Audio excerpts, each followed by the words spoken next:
Para sa ating mga customer, pasensya na ngayon lang tayo nag-upload. At busy, nakakatamad. Ang init kasi.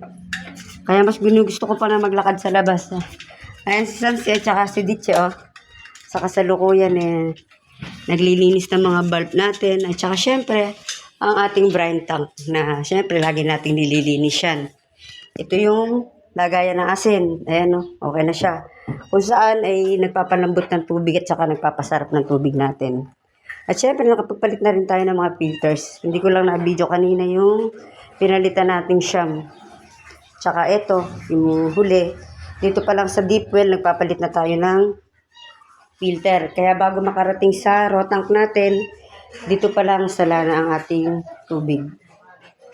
Ayan, nakita nyo naman, in-off muna namin. Ang totoo, meron kaming operation. Kaya lang,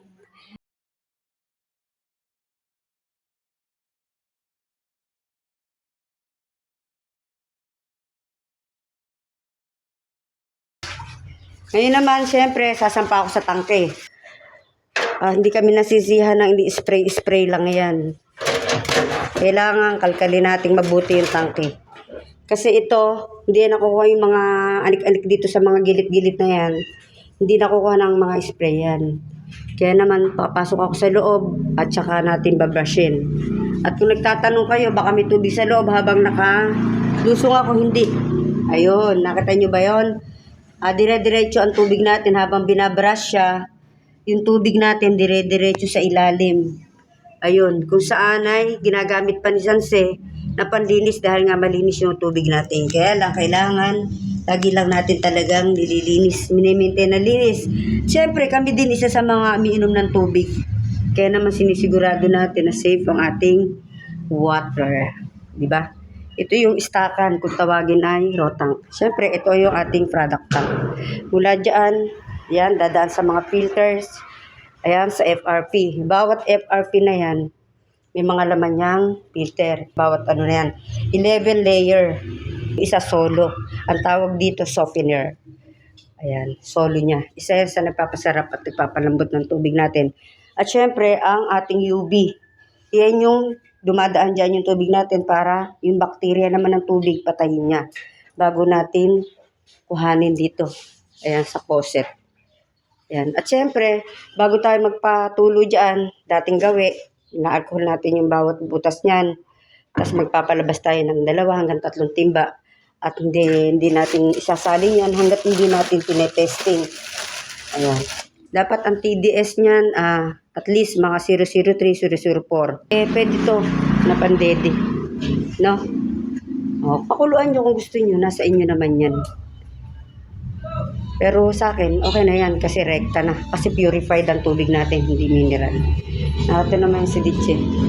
Abot ang kaskas, oh. O, diba? O, ngayon nga, aakyat na ako. Paano, guys?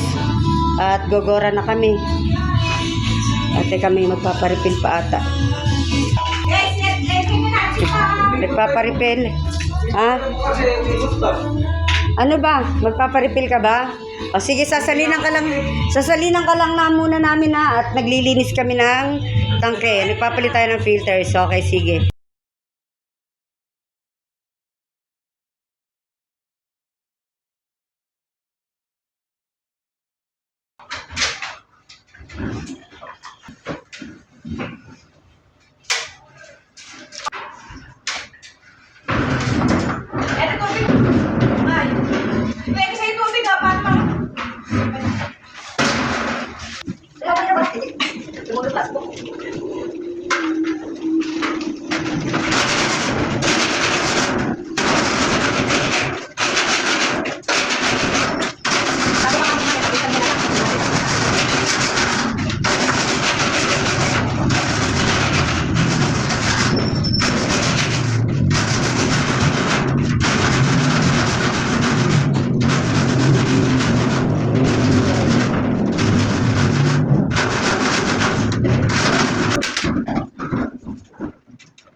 Hose ba?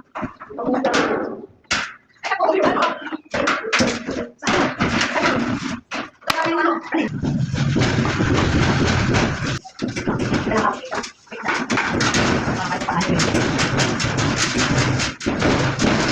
Atin na ba? Di ko nga. Kasi pala yung ano, may lima tapos natin. Kaya pala pinasa tapo mo. Exam. Ay, may pangkot sa tapo.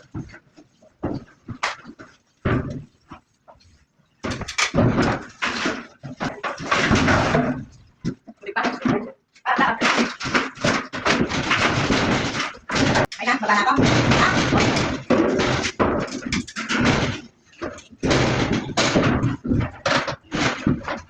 kaya ako punta kayo. Punta kayo mga bata. Dalan. Ha. Kaya. Ito siya nagsisiping. Nagla pa na kayo. Ay, dito. Dito, abang mo. Dito sa bahay. Ilan ang anak siya? Saan galing yung ano? Na yun siya. Eh, nabasa natin siya. Saan galing? Ato na siya.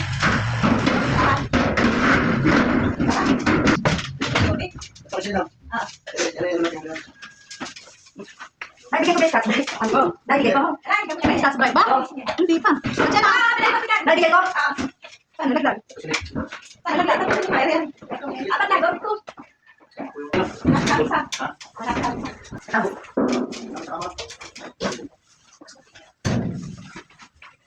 Kuha ko yung tubig.